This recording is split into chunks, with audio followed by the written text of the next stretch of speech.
Y ahora vamos a meternos a la lección del día de hoy, que Dios nos siga revelando su palabra. Las parábolas del maestro, vamos al capítulo número 15, que lleva por tema una religión como de niños. Y para eso vamos a ir al Evangelio de Mateo en su capítulo 18, por favor.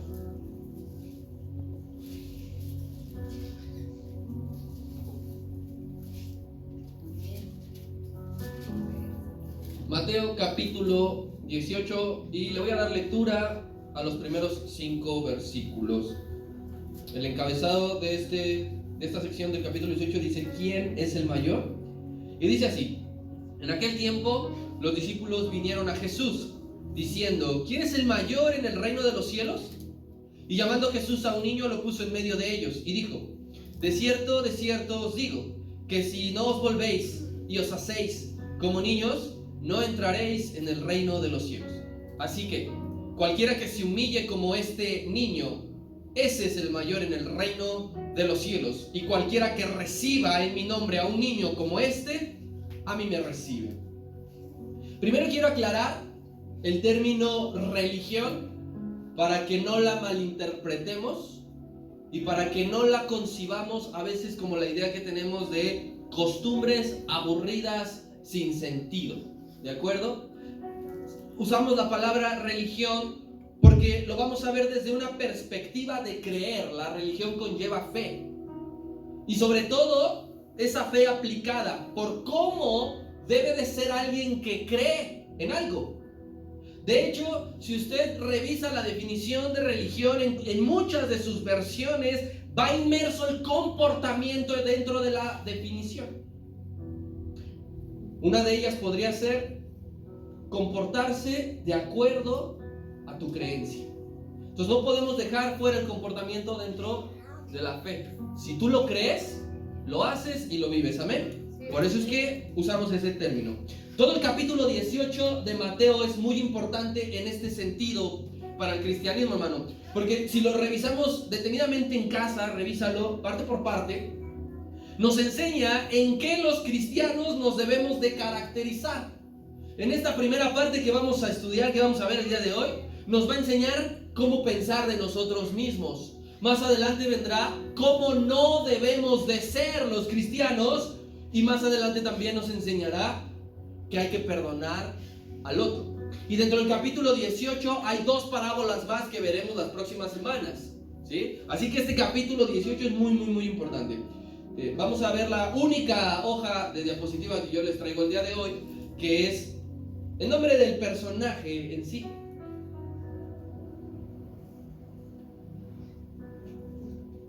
Solamente hay un personaje que yo identifico y yo que marco en esta parábola, y es a su pequeño ayudante que el maestro manda a traer. O sea, un niño. Y tiene un significado importante.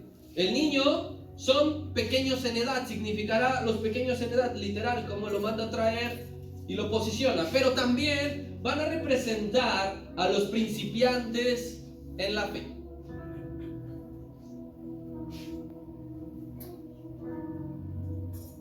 ¿Quién de aquí es padre o madre? A ver, que me levante su mano.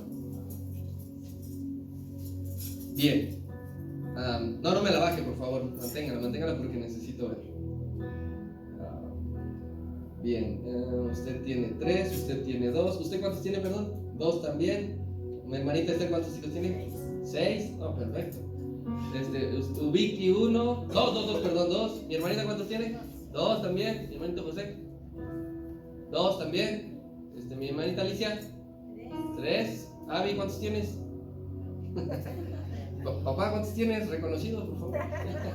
Bien. Quiero que piensen mis hermanos que levantaron la mano y aquellos que tienen, digamos, 2 o 3, si está con su esposo, como es el caso de la hermana Carmen y el hermano Roberto, divídanse 1 y 1. Que me digan alguna cualidad que sus hijos manifestaban de pequeños. O sea, hablamos de sus primeros 10 años de vida. No quiere decir que ahora ya no los manifiesten, ¿verdad? Pero que desde pequeños tenían allí bien marcado una cualidad. Piense tantito, y ahorita todos los que son padres me van a decir, ahora levanten su mano quienes no son padres. Bien, los que no son padres me van a decir, piensen, alguna cualidad que manifestaban cuando eran recién nacidos o niños en la fe. En la fe. Los que son padres, alguna cualidad de sus hijos.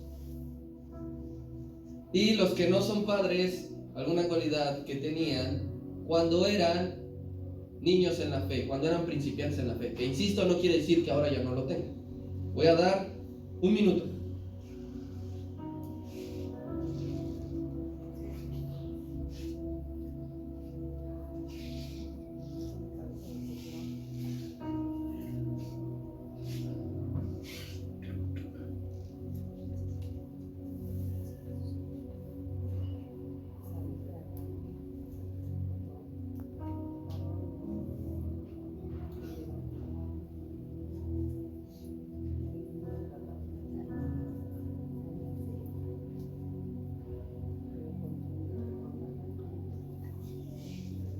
Bien, ¿quién ya lo tiene? A mi hermanita Carmen, ¿qué nos va a decir? Roberto desde chiquitito le gustaban mucho las letras, los libros, las imágenes. Se aprendía las cosas muy fácilmente desde chiquito. Ok, aprender. ¿Quién más ya lo tiene? Mi hermanito José. Yo tengo dos hijos. Sí. Uno es muy tranquilo, mi hijo, y mi hija es muy traviesa, ¿no? Muy, habla mucho. Ok. Entonces le preguntaban en qué trabajaba su papá y ella decía que era empresario. Y desde ahí me soltó esa bendición. Amén. ¿Quién más ya lo tiene? Sí, hermanito Roberto. Anita, desde chiquita, ella ha sido muy observadora, hiperactiva y le gusta que participemos de lo que ella siente, puede ser película, un cuento, lo que sea, siempre le ha gustado eso. Ok, entonces aprenden rápido, observadores, con energía, ¿sí? Prudentes, imprudentes también. Mi hermanita, sí. Karina, mi hija, de pequeña muy ordenada, muy tranquila. Jesús, hiperactivo pero muy observador. Ok. ¿Y de los que no tienen hijos, qué no da? A ver. Bueno, en mi caso, siempre fui muy hiperactiva y me gustaba mucho pintar. Ok. Pero hablamos en la fe. Recuerden que los que no tienen hijos tienen que dar una cualidad de cuando eran principiantes en la fe. Sí, Carlita. Al inicio, cuando empecé a conocer de Cristo, fue perseverancia. Ok, sí. Gustavito. Muy participativo en todo lo que a las actividades de la iglesia respecta. Ok. Espérenme, yo necesito saber esto. Pastor, por favor. ¿A quién escogió? ¿A quién y qué? Y no lo veas feo, David, por favor. Oye, ¿qué cuál ir? Los dos son muy listos. Uno se le dan las letras y el otro los números. Y ahora me sorprende, hermano, que tiene la habilidad de las letras. Bueno, se puede decir. Ok, con eso es suficiente, pastor. Al rato le depositamos. Bien. ¿Quién ha visto la película Son como niños? ¿No? Alguna vez más o menos. La idea no está tan alejada del mensaje. Ajá, porque trata, si usted recordará, así en un contexto general, trata de un grupo de adultos que se vuelven a ver, pues en su época que eran estudiantes, después de muchos años, por el funeral de alguno de sus profesores que les impactó, y después de mucho tiempo comienzan a divertirse como lo hacían cuando eran jóvenes. A pesar de que el maestro ocupa a un niño para ilustrar la enseñanza, trata el asunto seriamente, porque alguien podría decir, es que está ocupando a un niño, como que eso le resta, ¿no? Seriedad al asunto. No, al contrario, impulsa todavía a fijarnos en que lo que va a enseñar es tan sencillo que ocupa a un niño, pero que a veces nosotros nos lo complicamos muy grande. Tan marcado fue esta enseñanza para los discípulos que los tres primeros evangelistas lo registran con datos que se complementan. Los tres dicen cosas diferentes. Vamos al versículo número 1 del 18, nos vamos a quedar en Mateo, y dice así: en aquel tiempo los discípulos vinieron a Jesús diciendo, ¿quién es el mayor en el reino de los cielos? Todo inicia con algo que sucede en otras familias, no en la nuestra. Todo inicia con algo que sucede en otras iglesias, no aquí, con una disputa, con una discusión, con una pelea. Por eso le digo que usted no conoce de qué es esto, ¿eh? Por eso vamos a aprender hasta qué es una disputa.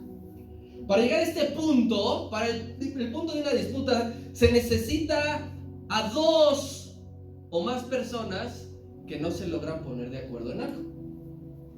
Y esas dos o más personas generalmente van acompañadas de un grado de inmadurez, de un grado de necedad y de un grado de soberbia en la mente, en el corazón y en la boca. Esta disputa en particular de los 12 estaba impulsado todavía por algunas cosas más, con la envidia y los celos. Muy seguramente propiciado por algo que ocurrió un capítulo atrás. Si alguien me ayuda rápidamente, Mateo 17, verso 1. 6 días después, Jesús tomó a Pedro, a Jacobo y a Juan, su hermano, y los llevó aparte a un monte alto. ¿A cuántos tomó? ¿Y cuántos eran en total? Un capítulo después comienzan a disputar entre ellos por algo que el maestro había elegido a 3. ¿Para qué? No sabría decirte yo. Solamente él sabe por qué eligió a Pedro, a Juan y a Jacob. Solamente él lo sabe. Pero los otros 9 comenzaron a ver y a sentirse quizá un poco olvidados, un poco desplazados. Estamos viendo que el maestro elige a quien él quiere cuando él quiere. Y que los demás, a pesar de que es Dios quien los elige, tomamos una reacción mal. Lo tomamos mal, olvidando que no es el hombre. Es que el Señor Jesús estaba siendo dirigido por el Padre y el Padre le dijo, elige a estos 3. Y sucedió algo que ni ellos mismos entendieron en su momento. ¿Y quién entendería si de repente el Señor se transfigura y viene Moisés y viene Elías? ¿Quién lo podría entender? Ahora, ellos ya traían como que ese pique, no sabemos cuánto tiempo hay del capítulo 17 al capítulo 18, pero ¿qué era lo que peleaban entre ellos? Que quién era el mayor entre los 12, que quién era el mejor de los 12, que quién estaba y era el segundo al mando de entre los 12. En ningún momento peleaban ser a la altura del Señor ni quererle desplazar, pero después del Señor que respetaban y reconocían y honraban su autoridad, decían, ¿y quién sigue después del Señor? Porque pensemos, si el Señor Jesús tenía que ir a cierto lado y no lo llevaba, ¿quién se quedaba a cargo? Entonces cada uno empezó a decir que era el responsable, que era el mayor, algunos por edad, algunos por conocimiento, algunos otros porque los había llevado y a los otros los había dejado, algunos porque habían quizá orado y un demonio había salido, un enfermo había sanado. ¿Quién era el mayor de los 12? A estos hombres no les bastó el enorme privilegio de ser elegidos para aprender en primera persona en boca del Señor. No les bastó, no les fue suficiente. Cualquiera de nosotros, dijera el Señor, lo que darían los profetas por ver y escuchar lo que ustedes ven, pero a los 12 no les bastaba. Ellos querían ser el segundo en importancia. Ellos querían que el Señor los pasara enfrente y dijera, si yo llego a faltar, le rinden cuentas a este. Y todo lo que este diga es ley. Revisa la palabra de Dios y tú nunca ves a un José reclamándole al faraón ser el segundo al mando después de haberle revelado el sueño y después de haberle resuelto el problema que le venía a su nación. Incluso él estaba en la cárcel. Dice que lo sacaron, lo afeitaron, lo bañaron, le pusieron vestiduras. Él fue a decirle al faraón qué significaba el sueño y el faraón fue solito quien le dijo, ahora solamente yo estoy por encima de ti. Pero José no dijo, bueno, faraón, te cobro, soy el gobernador después de ti. Puedes ver a Daniel exactamente lo mismo. Lo manda a traer Nabucodonosor después de que ninguno de sus magos y adivinos, y él le revela y dice, te lo voy a decir, pero no viene por mí, viene por parte de Dios. Y dice que lo puso por gobernador de las provincias de Babilonia. Él nunca dijo, y mi tarifa es la siguiente.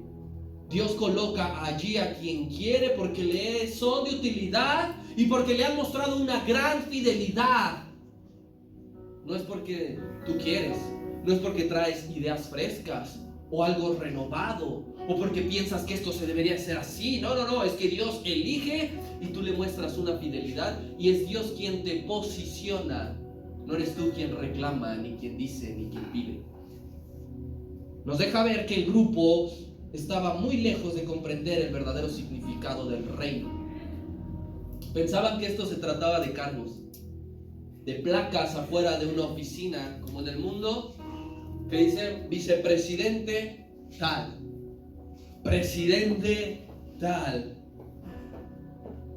A los 12 les costó mucho dejar esa mentalidad de un reino terrenal. ¿Recuerdas cuando dijo: ¿y cuándo restaurarás el reino de Israel? ¿Cuándo vendrás y les darás en toda su cara a los romanos? Ya no tienen harto su gobierno. Entonces imagínate, peleando puestos como un gobierno terrenal y peleando, pensando como si fuera una guerra entre dos bandos. La realidad del reino, hermano, choca con los intereses particulares del hombre. Y tú dices, concibo al reino de Dios con esto. Si es algo bíblico, muy seguramente va a chocar todo el tiempo con lo que tú quieres lograr en la vida. Porque nosotros tenemos una mentalidad humana, y el reino de Dios consiste, Él no dijo ni en comida ni en bebida, no es algo físico, no es algo que hayas tocado, que hayas visto alguna vez. La realidad del reino de Dios siempre va a chocar con los intereses particulares de cualquier hombre o de cualquier mujer. Si te fijas, alguien podría decir: ¿el Señor Jesús también disputaba con los fariseos? Sí, y muchas veces, y de un alto grado, pero la diferencia es que el Señor Jesús jamás habló para Él quedar como el centro, como la figura. Siempre decía que el Padre, siempre le daba el lugar. Él nunca decía: yo estoy aquí y quiero que me traigan esto y que me sirvan y que me honren y que me hagan esto y pleitesía donde yo vaya. Nunca peleó una posición. Y ese es el meollo del asunto. Cuando hay disputas, ¿qué es lo que estás peleando? ¿Qué es lo que estás queriendo? ¿Qué es lo que estás reclamando? Lo que hacía el Señor era corregirlos de sus errores doctrinales a los fariseos. Era corregirlos de la enseñanza que tenían y de la aplicación que le daban. Pero nunca peleaba ningún título. Quiero que vayamos a Proverbios capítulo 26.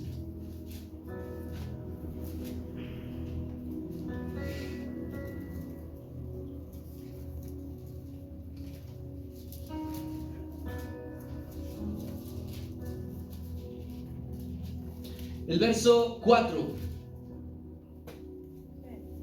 que dice así: nunca respondas al necio de acuerdo con su necedad, para que no seas tú también como él. Pero mira el 5: responde al necio como merece su necedad, para que no se estime sabio en su propia opinión. Lo que está diciendo es: no caigas en lo mismo que él está haciendo. Y se puede responderle, pero de acuerdo con sabiduría, utilizando la palabra, siendo inteligente, mas no te enfrasques en lo mismo que él. Y aquí los dos estaban respondiéndose: un necio a otro necio, a otro necio, a otro necio y a otro necio.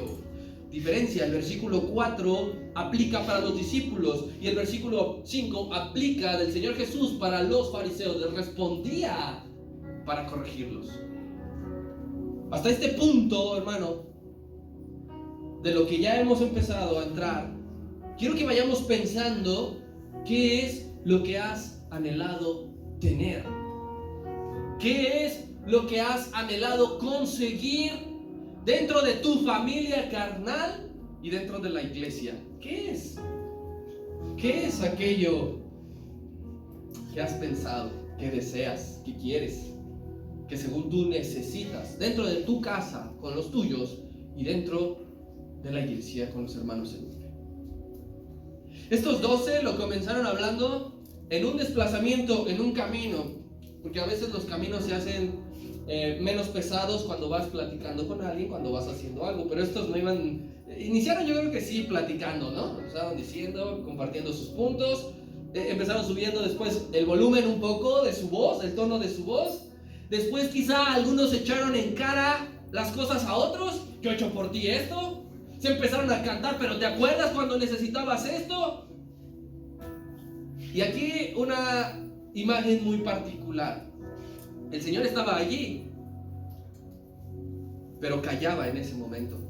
Aún no les decía nada, los venía escuchando. ¿Qué era lo que había en su corazón? ¿Qué era lo que decían? ¿Qué era lo que tanto peleaban? ¿Qué era lo que llevaban guardado todo este tiempo? Y no porque al Señor les gustara verlos pelear, no porque estuviese disfrutando ver cómo Pedro, con ese temperamento tan light que tenía, decía cosas subidas de tono, sino porque al Señor le estaban dando el pretexto perfecto para dejarles nuevamente en claro de qué se trata el reino de Dios. Estos están discutiendo de quién es el mayor.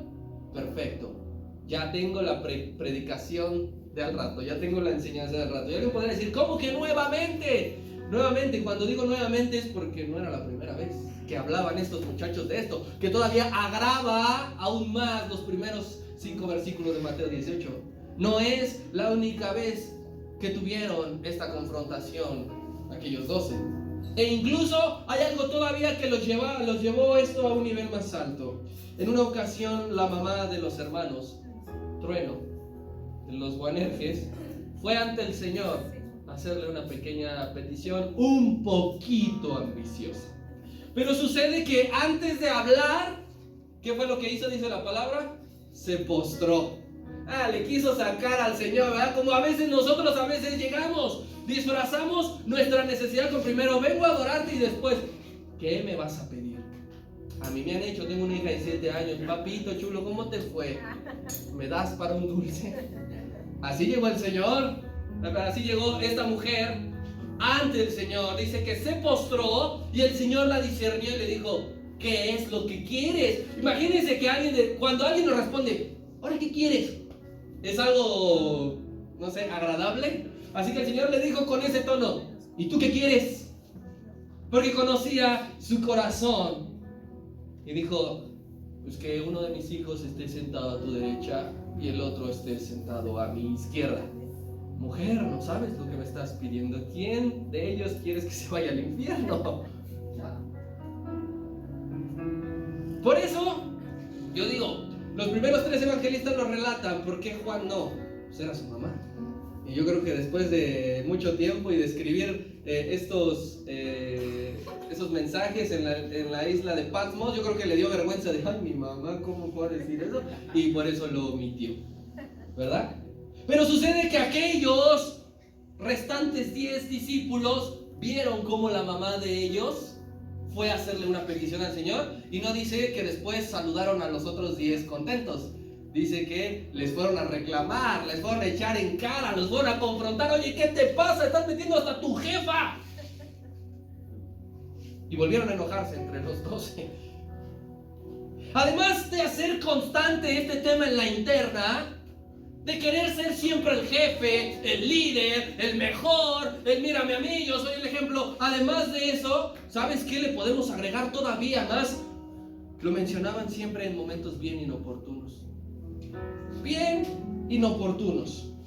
En esta ocasión de Mateo 18, el Señor venía de anunciarles algo. Que alguien me diga qué dice el título de Mateo 17, versículo 22. ¿Qué dice el título? Mateo 17, 22, arriba. Anuncia su muerte. ¿De qué venían entonces? ¿De qué venía el Señor? De anunciarles la muerte. Y poquito después en el camino dice que empezaron a decir, ¿y quién va a ser? ¿Quién es el mayor? Yo soy mejor que tú. Yo tengo más logros que tú. Venía el Señor de anunciarles la muerte y estos peleando tonterías. No era la única ocasión en que fueron imprudentes. Otra ocasión, pero esta vez lo relata el médico Lucas. Y dice que venían de cenar todos juntos por última vez. Imagínese, usted viene de cenar con alguien por última vez, sabiendo que ya no lo va a volver a ver, porque el Señor ya les había dicho. Y dice lo siguiente, alguien ayúdeme rápido, Lucas 22, 24. Una voz que casi no participe, lo dejo a su consideración. Lucas 22, 24.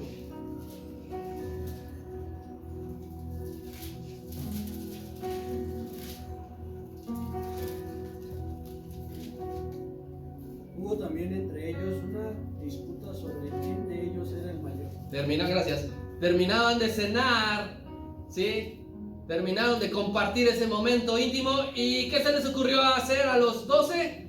Disputar entre ellos otra vez quién era el mayor, quién se iba a quedar a cargo. O sea, no nada más eran necios peleando títulos y posiciones de privilegio, también lo eran imprudentes porque peleaban siempre tras un momento importante, un momento en el que tú dices, tengo que ser maduro, tengo que comportarme de otra manera. Querido hermano, cuando no has entendido el propósito de para qué Dios te dio vida, cuando no has entendido el propósito de para qué Dios te llamó, cuando no has entendido el propósito de para qué Él te escogió, para qué Él te dio esos dones, para qué Él te dio esas habilidades, el por qué le sirves y todo lo peleas y todo lo quieres para ti y de todo quieres hacer revuelta tanto en tu casa como en la iglesia, déjame decirte que eres un necio y un imprudente. Dios te dio a ti algo, no sé qué te haya dado Dios, pero Dios te lo dio para su gloria, no para que estés compitiendo con alguien más, no para que estés aspirando y comparando y diciendo, bueno, yo tengo esto y ahora aquello. ¿Te imaginas al que le dio 2 talentos y al que le dio 5, que el de 5 vaya y le dice, yo soy mejor que tú, a mí Dios me usa más que a ti? No, es que es Dios. Si a ti te dio un talento, te lo dio Dios. Si a ti te dio 2 talentos, te lo dio Dios. No lo compraste, no lo conseguiste. No es algo que digas, voy a trabajar toda mi vida para llegar algún día a tener 5 talentos. Y en este grupo pasaba lo mismo. Había quienes seguramente tenían un talento, había quienes que tenían 2, había quien tenía 5, había quien manifestaba los 5 ministerios, había quien manifestaba 3, había quien manifestaba los 9 dones, había quien manifestaba solamente 5. Pero ¿qué creen? Se los dio Dios. Los dotó de eso el Señor, pero se estaban viendo imprudentes, aún con el Señor viéndolo. Así que el Señor tenía que dejarlos bien preparados para cuando se fuera. Porque si así eso pasaba mientras el Señor estaba, ahora sí, imagínense, si el Señor los preparaba y Él se va, se matan y no hay iglesia.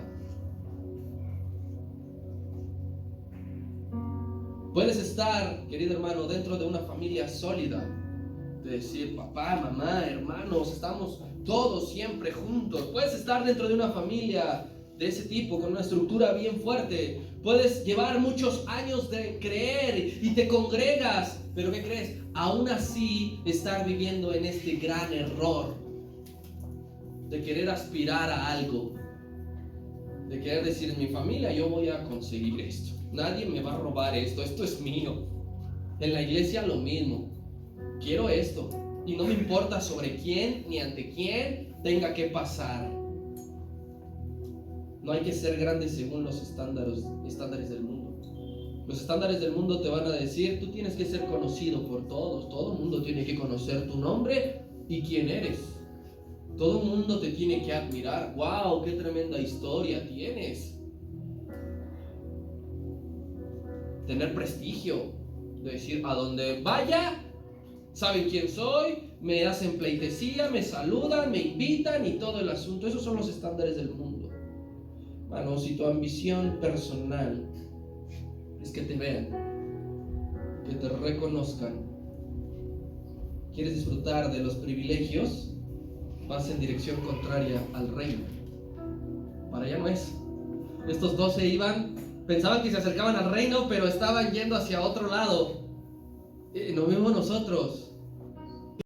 ¿Qué es lo que has deseado? ¿A qué dirección ha ido tu corazón este tiempo? Puede ser que el reino de Dios se encuentre muy lejos ya de donde tú crees estar. Algo muy preocupante es cuando la gente se pelea por el poder. ¿Qué hacen los políticos? No se pelean. Ahorita, ve este último año, o incluso los últimos 6 meses, que va a ser a partir de enero del 2024. Todo lo que van a empezar a sacar, ¿no? Unos de otros. Para tirarse, para que ellos aumenten su popularidad y entonces peleándose el poder. Pero el Señor dijo, esto no debe de ser así entre ustedes.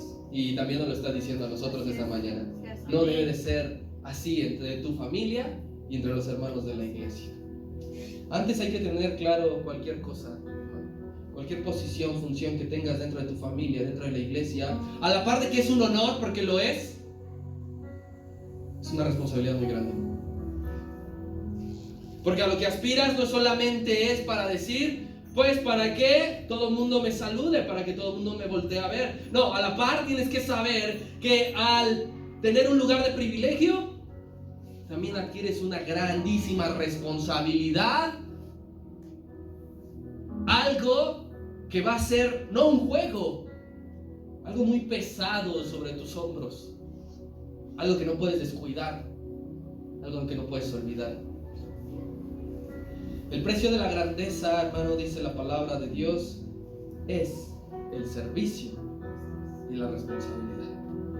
Si tú quieres ser alguien en tu familia y en la iglesia, hay que servirles. Hay que ser responsable de ellos. Así por ganas de decir, yo soy el jefe, nadie. De chocolate eso. Aquí la cosa es, ¿cuánto le estás sirviendo a tu familia? ¿Cuánta responsabilidad tienes de tu familia? Y le muestras a tu familia. Y entonces sí. ¿Y algo más? Esto no lo escribe Mateo, lo escribe Lucas. Pero dice que el Señor Jesús percibió lo que discutía. Lo percibió, lo sabía, todo el camino. ¿Qué significa, hermano? Que cuando llegaron a donde hicieron la parada para que les preguntara, ¿y ustedes qué estaban disputando? Quiere decir que todo ese camino el Señor sabía qué estaban haciendo. Por momentos tú y yo llegamos a olvidar que Dios nos está mirando. Por momentos llegamos a olvidar que Dios nos está escuchando. Por momentos olvidamos que Dios te discierne todo el tiempo. Y así que cuando llegas a su presencia, Él te pregunta, ¿qué es lo que estabas pensando hace un momento?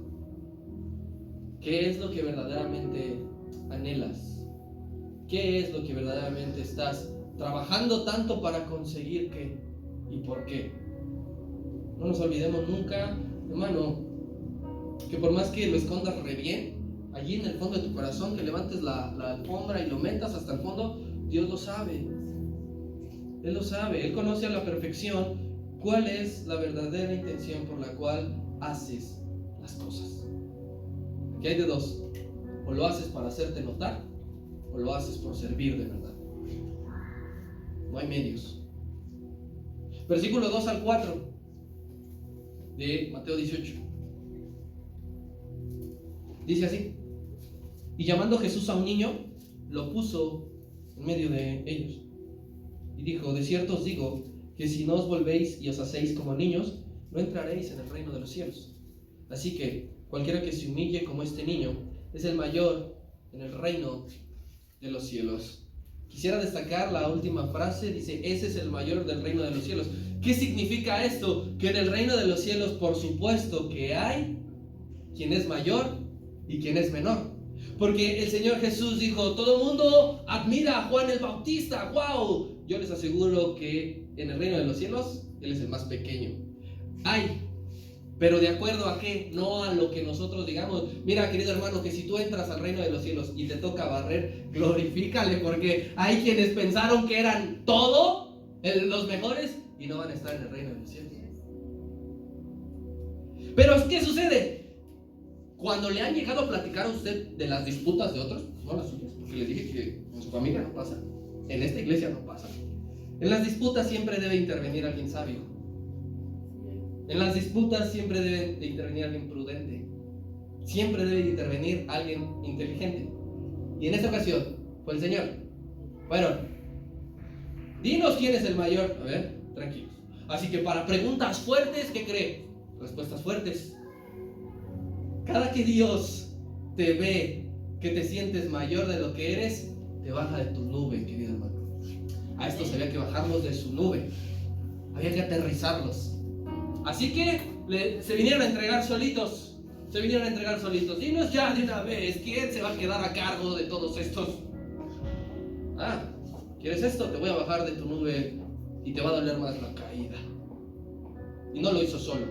Todavía para meterle mayor sencillez a esto, pidió la participación de un pequeñito que seguramente andaba por allí quizá jugando, ¿verdad? Un pequeñito, piense usted, 4, 5 años, 6 años. Porque les iba a explicar ahora en qué consiste la grandeza en el reino de una manera más didáctica, para ver si así le entraba ya en su dura cabeza. Y dijo: para ser el mayor en el reino de los cielos solamente hay un requisito. Y pues me imagino, ¿no? Diciendo, pues yo soy el más alto, yo soy el más fuerte, yo soy el más grande en edad, yo soy el más joven, yo hago los mandados bien rápido. No. Para ser el mayor en el reino de los cielos, el único requisito, dice, es ser como un niño. Al Señor Jesús le agradaban los niños, yo estoy seguro de eso. Les compartía también la palabra de una manera que ellos le escuchaban y se entretenían, porque el pastor lo ha dicho, ¿no? A veces nosotros los adultos que predicamos aquí queremos darle clase a un niño y pues, se nos va a aburrir, se nos va a dormir. Si cuando yo les platico con mi hija, o sea, de verdad ustedes a los 2 minutos me siento re mal. Pero el Señor no, el Señor, los niños le entendían y los buscaban y estaban a su lado. A lo mejor yo me imagino al Señor Jesús jugando con alguno de ellos en algún momento, pero dice la palabra sobre todo que oraba por los niños, que los padres reconocían la influencia del Señor en la vida de los pequeños y eran ellos quienes lo llevaban al maestro. Y aunque los discípulos fanfarrones y Grinch y los corrían, lárguense, no ven que está ocupado, dijo, no, momento, nuevamente, el que no sea como un niño no entrará en el reino de los cielos. Por eso es bien importante que a tu hijo se lo traigas a nuestro Señor, porque Él le hablará de la forma en que tú y yo no podemos hablarle. Dios les hará entender en su pequeño corazón de la forma en que nosotros no podemos darnos a entender. Pero tráelos, no los olvides. Aunque alguien te diga, oye, hace mucho ruido, cállalo. Ahora, ¿por qué el Señor toma como ejemplo un niño? ¿Por qué un niño? ¿Se acuerdan de las características que ustedes me dieron? Sí. Porque reúne los niños esas características que después, desgraciadamente, el ser humano va perdiendo. Yo no sé de lo que ustedes me dijeron si todavía lo mantienen. O todo, o algunas cosas, o lo van perdiendo, pero cuando son niños lo manifiestan de una manera natural, de una manera impactante. Y el Señor por eso dijo, si ustedes no reúnen estas características, el castigo no va a ser que les van a dar 39 latigazos. El castigo no va a ser que nadie los va a escuchar. El castigo no va a ser que se van a quedar solos. Quien dijo, quien no reúna estas características, simple y sencillamente no entrará a la vida eterna. Mira qué importancia es eso, porque a veces nosotros menospreciamos el cómo es un niño. Decimos, pues yo ya maduré, yo ya crecí, esa etapa ya quedó atrás, te tengo noticias. Si no vuelves a ser como un niño, no pasarás la eternidad con Cristo. Dime si no es importante. ¿Qué características? La única que menciona el Señor, pero agregaremos más. Humildad. Dice, quien no sea humilde como un niño. Preguntemos a los niños que tenemos aquí qué piensan de sí mismos y te dirán todo con cordura. Te dirán algo que los seres humanos adultos perdemos. Por eso la palabra dice, si cada uno piense de sí con cordura. Y los niños lo hacen y nosotros lo perdemos. Los niños se involucran con los demás. Aquí ahorita hay niños jugando, 3 niños jugando, nada. Y si vinieran 5, ¿qué cree? Y si vinieran 10 y arman aquí una fiesta y nos vamos todos para arriba. Y los niños tratan a los demás sin prejuicios. De decir, oye, ¿y tú por qué? No, en el caso de mi hija, ¿y tú por qué estás bien prieta? ¿Por qué tienes el cabello bien lacio? No, los niños no les importa eso. Se involucran y listo, porque son humildes en su corazón. El Señor dice, si no eres humilde en tu corazón, no entrarás en el reino de los cielos. Y la palabra humildad nos cuesta un montón de trabajo. Un montón de trabajo. Reconocer que lo hemos perdido. Somos humildes según en nuestro parámetro, pero no en los parámetros del Señor. En el cielo, hermano, quiero que te lleves esto. En el cielo, un acto de humildad en la tierra es considerado de alta estima. Tú haces aquí algo humilde y en el cielo te tienen por alta estima. Aquí no. Aquí en la tierra haces algo humilde y te tratan de agachón, de arrugón, de cobarde, de miedoso. No, pero en el cielo te están diciendo, mira qué humilde es este. Quien no se humille, quien no sea humilde, simplemente Dios no está con él. Dios está con los niños porque los niños son humildes. Así que adultos, no enfermemos a los niños. No le hables, no le digas esto. ¿Ya te fijaste? Huele feo, no te acerques, no. Siempre hay que impulsar a los niños a que sean humildes y si nadie le habla, háblale. Si nadie se junta con él, pregúntale. Sé como al inicio, no. Sé como al inicio. Pregunta. Porque sé que a veces tenemos dudas y no las decimos y no las hacemos y exponemos porque nos sentimos que somos menos. Porque nos va a decir, no, es que no me va a contestar, es que me va a humillar. No, sé como al inicio cuando eras niño en la fe. Pregunta lo que no sepas. Yo te aseguro que todos iremos al cielo y seguiremos ignorando un montonal de cosas.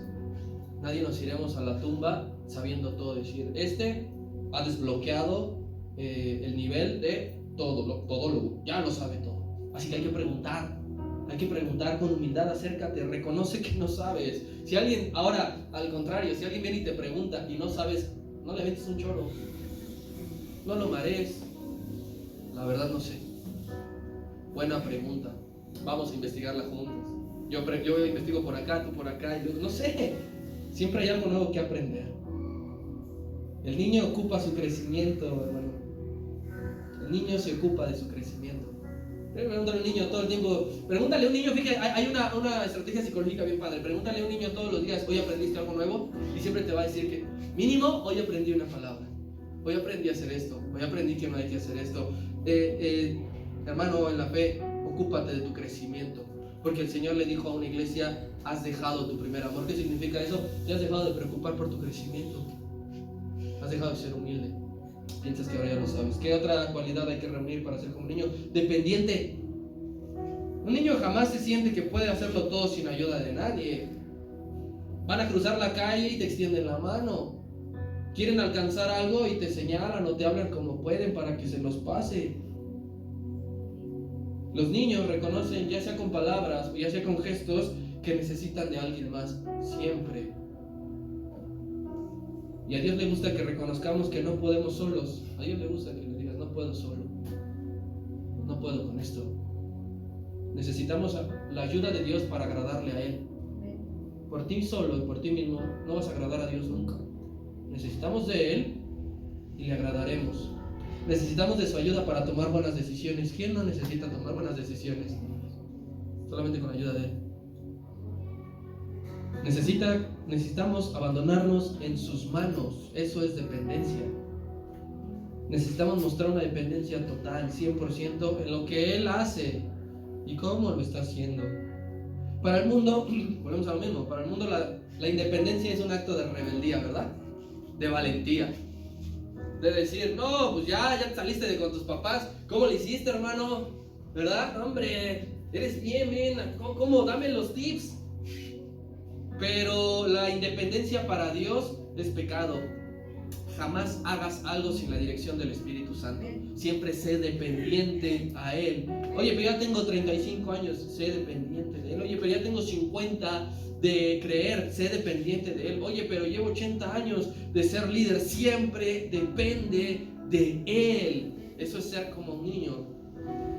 Y última, para que mis hermanos vayan pasando, confianza. Un niño no entiende cómo. Un niño no sabe, pero con total seguridad, el día de mañana tendrá alimento.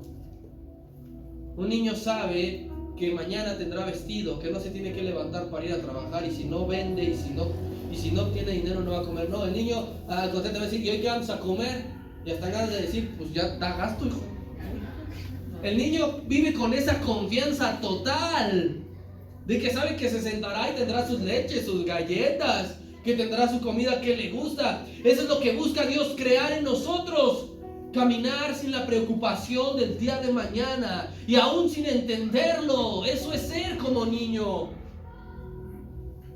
Creer que mañana su promesa se volverá a cumplir. Ayer tuviste alimento, cree que hoy también tendrás alimento y que mañana lo tendrás. Eso es ser como un niño. Los adultos queremos que los niños sean como nosotros. Tienes un hijo y lo vistes igual a ti. Y dices, quiero que se parezca a mí, que se vista como yo y que estudie lo mismo que yo. Pero ¿cuándo? ¿Cuándo será que nosotros digamos, yo quiero ser como este niño? ¿Cuándo será que veamos una cualidad positiva que yo he perdido de decir, este niño es astuto, quiero ser como él? Yo creo que ahora es momento de que dejemos un orgullo de lado y decirle, Señor, yo conozco a tal niño que tiene tal cualidad, quiero ser como él, ayúdame. Qué gracia tienen los niños que nosotros vamos perdiendo cuando se nos va endureciendo el corazón. Cuando un adulto se vuelva humilde, sincero y limpia en sus intenciones, pretensiones y servicio, entonces es cuando es considerado grande ante los ojos de Dios. Solamente así, porque el Señor dijo, volveos, conviértanse. Eso significa que es tu responsabilidad. Eso significa que tú tienes que trabajar en ello. Vuélvete limpio. Reordena tus pretensiones. Porque a mí no me interesa ser grande ante los ojos de alguien que se va a morir igual que yo y que su cuerpo será comido por los gusanos. A mí me interesa ser grande ante los ojos de Dios, sin importar que ante los ojos de los hombres sea diminuto. Así que, hermano, no te preocupes si los hombres te menosprecian y te dicen, ¿qué me va a enseñar este? Este ni lo hace, este ni sabe, porque puede que ante Dios seas un grande en la fe. Ser como niños representa un sacrificio a nuestro ego. Significa ser una nueva criatura. Cuando dice, ha nacido de nuevo, las cosas viejas pasaron, aquí todas son nuevas. ¿Qué significa? Que es un niño. Sin esa manera de ser, hermano, no hay posibilidad alguna de que tú y yo nos veamos nuevamente en el cielo. No la hay. Y yo creo que Dios hoy nos ha hablado fuerte y grande en nuestro corazón.